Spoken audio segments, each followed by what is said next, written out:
So we're here at Creative Social Presents, and if you'd like to introduce yourself, tell us where you work and what's your job, please. Okay, I'm Gerry Moira of Havas London Worldwide. I am the chairman and director of creativity of that agency. Great to have you here. Can you tell me about your career? Now, what was your first job and how you got it in the industry? My first job was in black and white. It's that long ago, actually.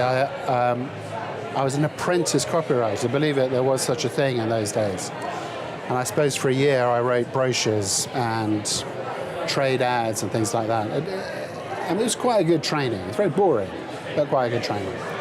And then about mid-70s I joined Ogilvy and Mather, and that's when I became a sort of advertising creative proper.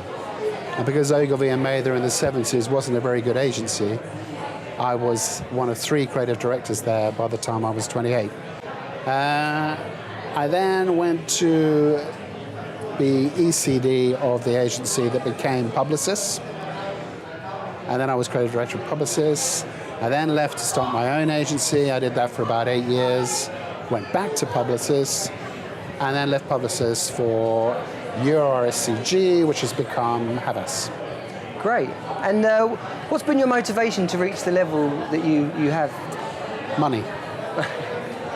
Almost exclusively money. In fact, deciding to be a creative director the whole time was financially driven because you get extra money for taking the responsibility. I think if I had my time over again, I'd probably stay a copywriter, learning my craft, maybe working at better agencies than chasing the money. But, you know, you can't have regrets in this business. You have to make do with what you've done. So given what you said, it sounds like promotions was something you strived for.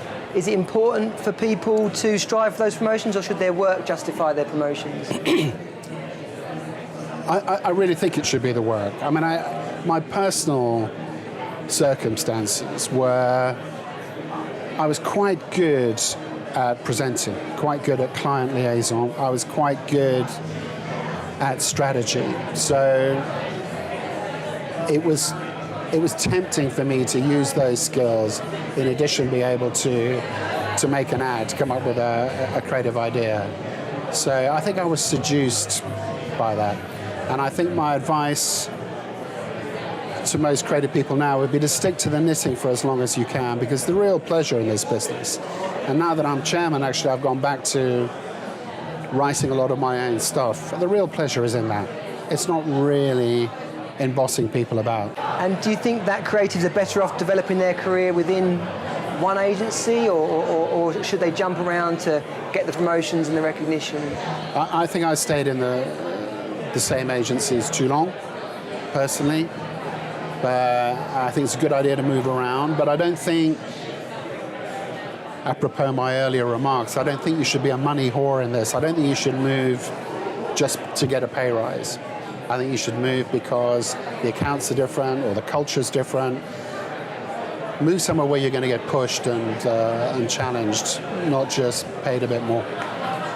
And in terms of your position in the industry, whatever level you've been at, how have you stayed, or how have you continued to influence people and stay at the top of the industry? Relentless charm. I mean, implacable charm. Ruthless charm. I will just go on charming people till they can't stand it anymore, and that's how I survive, I think. And people have said to me before in these kind of interviews that that's actually about being a good person, authenticity in what you do, and staying true to your values. Would you agree with that? I don't know. There's quite a few people at the top of this business who I don't think probably pass the very nice people test, and they're very successful. So I wouldn't say having a developed kind of moral compass is necessarily a route to success. Probably a route to happiness, but not necessarily success in this business. I think you've got to be adaptable. You've got to embrace change.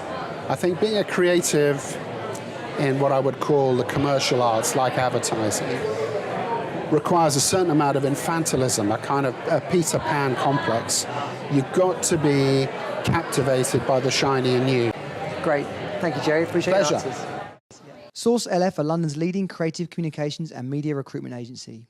Be sure to like our video and subscribe to this channel. Take the moment to watch another of our videos on screen now.